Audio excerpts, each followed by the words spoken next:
اور کچھ مذہبی علماء شمس کی تعلیمات سے ناخوش رہتے ہیں۔ وہ سمجھتے ہیں کہ شمس سچائی نہیں سکھا اور رہا بلکہ بدعت لا رہا ہے۔ شمس کے جوش اور روم پر اس کے اثر علاء الدین کو جلانے لگا۔ وہ اور ان کے دوست مل کر سازش کرتے ہیں۔ ایک دن رومی کے دربار میں علاء الدین اور اس کے ساتھی شمس پر حملہ کر دیتے ہیں۔ آخرکار شمس کو شہید کر دیا جاتا ہے اور رومی کے سامنے اس کی لاش کنویں میں پڑی ہوتی ہے۔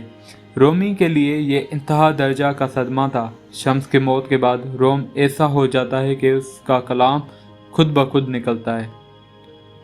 اس درد نے روم کو اندر سے چھلنی کر دیا اور اس کے زیر لب پھوٹنے والے الفاظ عالی شان صوفیانہ کلام بن کر پوری دنیا میں گونج اٹھے۔ عشق کے 40 اصول۔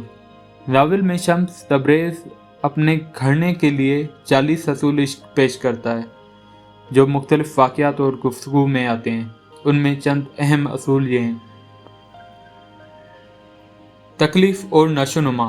ایک اصول بیان کرتا ہے کہ جیسے بچے کو پیدائش کے وقت درد سے گزرنا پڑتا ہے تاکہ وہ دنیا میں آ سکے، ویسے ہی نئے سرے سے جنم لینے کے لیے تکلیف ضروری ہے۔ یعنی عشق اپنے سفر میں درد کے بغیر پختہ نہیں ہوتا۔ اس سے یہ سبق ملتا ہے کہ مشکلات انسان کی شخصیت کو مضبوط بناتی ہیں۔ عشق تلاش بدلتا ہے۔ شمس روم کو کہتا ہے عشق کی تلاش انسان کو بدل دیتی ہے۔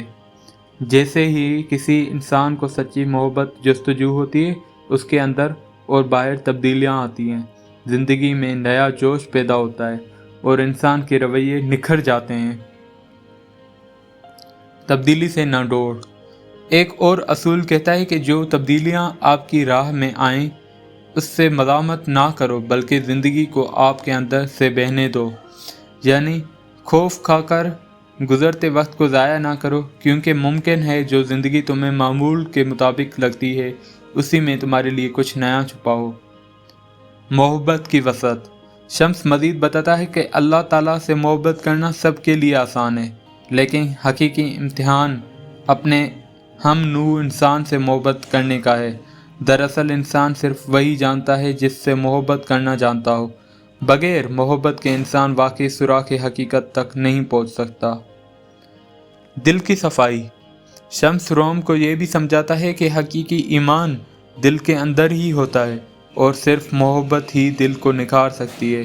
جسمانی تقویٰ سے جسم تو پاک ہو سکتا ہے، لیکن دل کی صفائی صرف عشق سے ہوتی ہے۔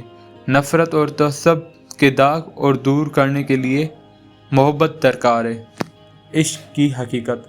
آخر میں شمس کا سب سے بڑا سبق یہ ہے وہ زندگی جس میں عشق نہ ہو بے معنی ہے۔ محبت کو مذہب یا معاشرت کی حدوں میں نہ باندھ جائے۔ شمس کہتے ہیں کہ محبت پانی ہے زندگی کا اور عاشق آگ کا دریا۔ جب آگ پانی سے ملتی ہے تو کائنات کا نظارہ ہی بدل جاتا ہے۔ یہ 40 اصول حقیقتاً عشق کے گہرائیوں کے راز بتاتے ہیں، مگر ہر ایک بات دل پر نرمی اور حقیقت پسندی سے اترتی ہے۔ سادگی میں چھپی یہ تعلیمات بڑے بڑے سوالوں کے جواب دیتے ہیں، مگر وہ روزانہ انداز کے بجائے عملی مثالوں سے سمجھائی جاتی ہیں۔ روحانی تبدیلی کا سفر۔ ان اصولوں اور کہانیوں کا اثرات روم اور ایلا دونوں پر بہت واضح ہیں۔ شمس کا ایک اصول کہتا ہے کہ عشق کی تلاش انسان کو بدلتی ہے۔ واقعی روم نے شمس کی صحبت سے اپنی ساری تعریفیں تبدیل ہوتی محسوس کی۔ شمس روم کو خودی سے آزاد کرتا ہے اور اس کی روح کو ازائے عشق میں غرق کر دیتا ہے۔ شمس کے جانے کے بعد روم کی جو شاعری پھوٹتی اس میں عشق کا جلوہ تھا۔ ایلا کے ساتھ بھی یہی معاملہ ہوا۔ جیسے ہی اس نے عزیز میں عشق کا ذائقہ چکھا، اس کے اندر تبدیلی آنے لگی۔ اس نے اپنے چھوٹے پیمانے کے ڈر اور تعصبات کو پیچھے چھوڑ دیا۔ آخر میں ایلا نے عزیز کے موت کے بعد اپنی زندگی بدل دی اور فی الحال میں جینے کا عہد کیا۔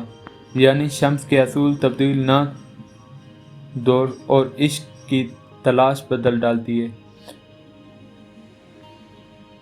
نہ ایلا بھی گہرا اثر دیا۔ اس سفر میں روم اور ایلا نے خودی کو مٹا کر حقیقت تلاش کی۔ روم نے شمس کی صحبت میں رب کو ہر قطرہ فکر اور شعلہ میں دیکھا، اور ایلا نے عزیز سے عشق جینے کی راہ سیکھ لی۔ دونوں کی کہانیاں ایک آئینہ کی طرح ہیں، ایک دوسرے کو منعکس کرتی ہیں۔ روم پر شمس نے یہ بے خودی آلودہ کر دی کہ محبت حقیقی رب کا شعور ہے، اور ایلا نے عزیز کے ذریعے یہی سیکھا کہ محبت میں جینا ہی زندگی ہے۔ بالآخر یہ دونوں مخلوق عشق کے راستے پر چل پڑے جس نے ان کی زندگی کو بدل دیا۔ نتیجہ اور پیغام۔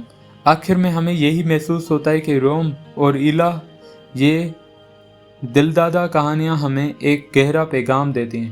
عشق صرف ایک جذبہ نہیں بلکہ ایک راستہ ہے جو ہمارے اندر کی خودی کو مٹا کر حقیقت کی روشنی دکھاتا ہے۔